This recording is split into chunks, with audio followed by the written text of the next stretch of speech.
Hello, c'est Magali Zarka et aujourd'hui on va parler des avis clients, Google ou pas Google d'ailleurs, et comment les gérer. Pourquoi les avis sont l'un des outils les plus puissants et sous-utilisés pour signer plus de clients?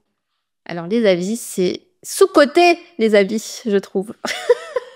Je pense qu'il faudrait demander beaucoup plus les avis des clients parce que moi, à chaque fois que je poste des avis clients, alors bien sûr, ma story est bien structurée, etc. Mais j'ai des demandes parce que parce que c'est de la preuve sociale. En fait, ça te montre que passer par toi, c'est bien. Donc, en fait, utilisez-les le maximum, enfin, au maximum pour pouvoir montrer que votre service est cool, en fait. Donc, voilà pourquoi c'est sous-coté.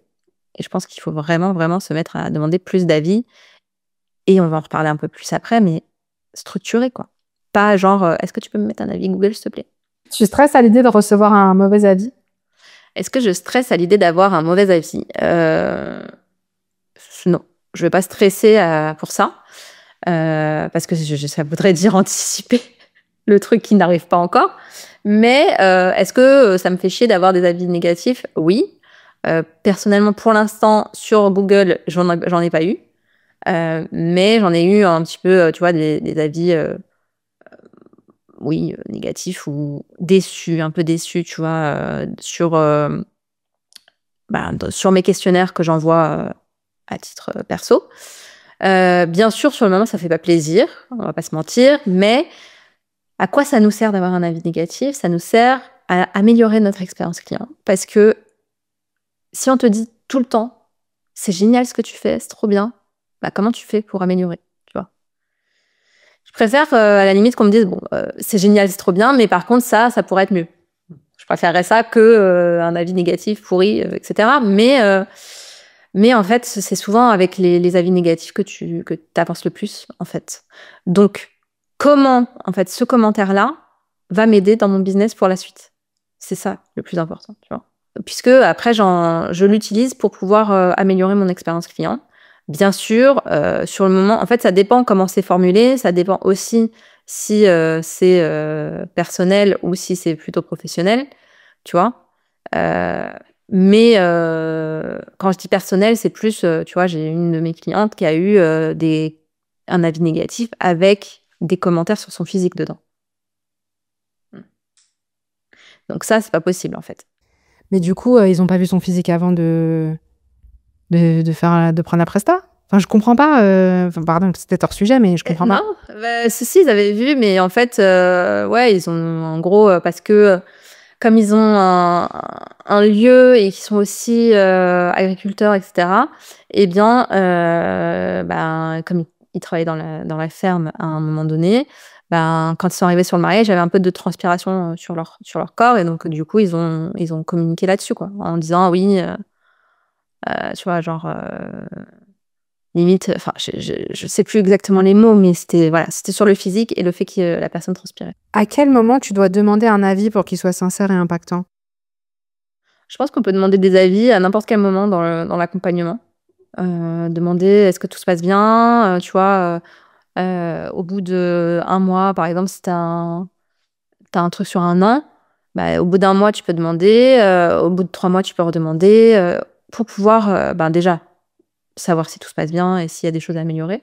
Et puis aussi, pouvoir communiquer dessus. Ouais, donc voilà, tu peux demander à n'importe quel moment et puis surtout à la fin, sur Google, tu vois? Sur Google ou sur, mariage.net, ce qui t'arrange le plus. Bon, après mariage.net, tu connais mon avis, mais voilà. Non, moi, je connais pas. Tu connais pas mon avis sur mariage.net? Non. Alors mariage.net, moi, c'est quelque chose, que j'ai jamais utilisé, à titre payant parce que j'étais persuadée que, ma clientèle n'était pas dessus.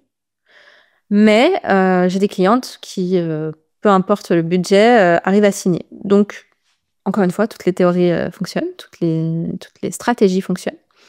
Mais, en tout cas, moi, j'ai jamais rien signé dessus. Bon, après, j'étais pas sur la partie payante, donc peut-être que ça joue. Mais, je préfère compter sur, mes réseaux sociaux et mon site internet, pour avoir des clients, qui me correspondent plus que mariage.net. Après, pour le coup, moi, j'ai travaillé avec eux, avec le service communication, tu vois, en tant que formatrice. Donc, je suis venue donner une masterclass pour eux. Et pour le coup, ça s'est super bien passé. Ils étaient hyper à l'écoute. Même, tu vois, des feedbacks que j'ai pu faire sur mes clients, etc. Ils étaient hyper à l'écoute, le service communication. Donc, vraiment, j'ai eu une très belle expérience cliente de ce côté-là. Après, sur la partie cliente, j'ai jamais été vraiment. Donc, à part, voilà, tous les ans, ils m'appelaient pour savoir si je voulais en faire partie à titre payant, mais je disais non. Bon, à l'époque, ils nous enlevaient pas. Je sais pas s'ils enlèvent maintenant les personnes qui payent pas. Et du coup, il vaut mieux privilégier Google, mariage.net, Instagram ou son propre site? Alors, pour les avis, ce qu'il faut, c'est quand même mettre les avis partout.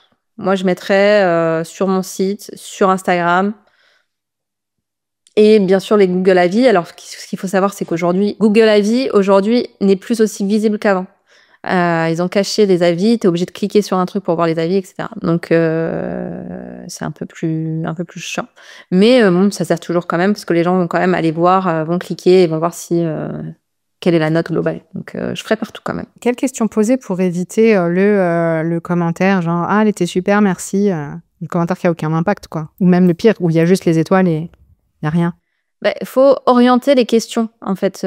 Quand tu demandes un avis sur Google, tu orientes les questions, tu demandes, en fait, comment tu te sentais avant, comment tu te sens maintenant que le mariage est passé, comment, à quoi tu t'attendais, qu'est-ce que tu as reçu, qu'est-ce qu'on dit vos invités à propos de ma prestation, qu'est-ce que vous pensez de moi, de ma personnalité, qu'est-ce que vous pensez de tous les aspects de ma prestation. Donc, vraiment, tu repenses à tout et tu poses ces questions-là, tu vois. Qu'est-ce que tu fais quand un client te dit qu'il est super content, mais qu'il t'écrit jamais? Enfin, je veux dire, qu'il te donne jamais l'avis, qu'il te l'écrit jamais. Je passe au suivant. Ah ouais, tu demandes pas, tu dis pas, tiens, est-ce que tu as envie de me l'écrire? Si, alors, bien sûr, je vais demander à la personne de me faire un avis. Mais si au bout de 2 ou 3 relances, elle me l'a toujours pas fait, je lâche l'affaire parce que ça sert à rien, quoi. Tu relances quand même 2 ou 3 fois. Oui, enfin 2 fois max. Enfin, tu vois, la deuxième fois, si elle me le fait pas, je lâche l'affaire et j'aurai bien une autre cliente qui va me dire oui. Et puis si tu vois, si c'est pas fait de bon cœur, la vie sera pas terrible en général.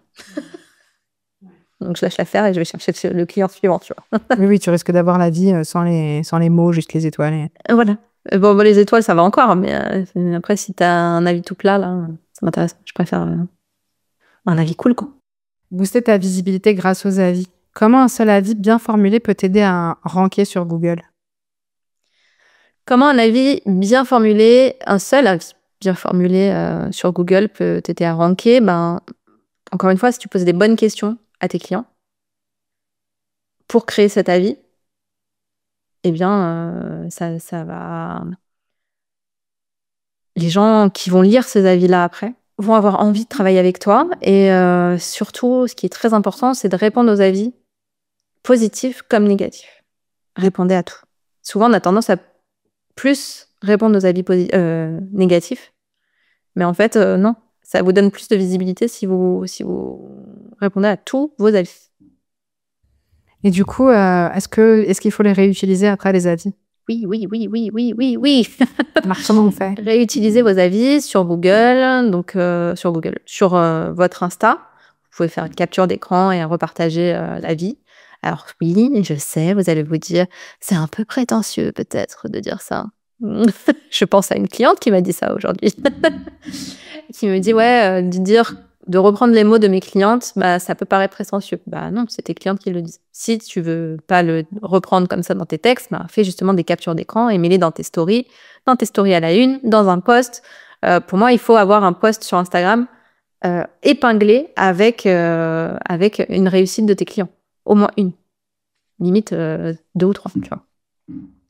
Du coup, tu les mets aussi dans la page de vente, dans les mails et tout? Ouais, dans la page de vente, dans les mails. En fait, dans les mails, surtout, ce que je fais, c'est que je reprends en fait l'histoire de ma cliente et après, je mets l'avis, tu vois. Mais genre, c'est pas tu mets l'avis en signature. Tu peux mettre un avis en signature, pourquoi pas? Ouais. Pourquoi pas? Mais j'aime bien reprendre les histoires de mes clients en disant, ça s'est passé comme ça, elle se sentait comme ça, aujourd'hui, elle se sent comme ça. Et donc, du coup, pourquoi elle se sent comme ça? Parce qu'on a travaillé ensemble. Donc, voilà son avis. Et toi aussi, si tu as envie d'aller plus loin et d'exploser ton business. Youhou, viens chez moi. Est-ce qu'un avis négatif, c'est un échec?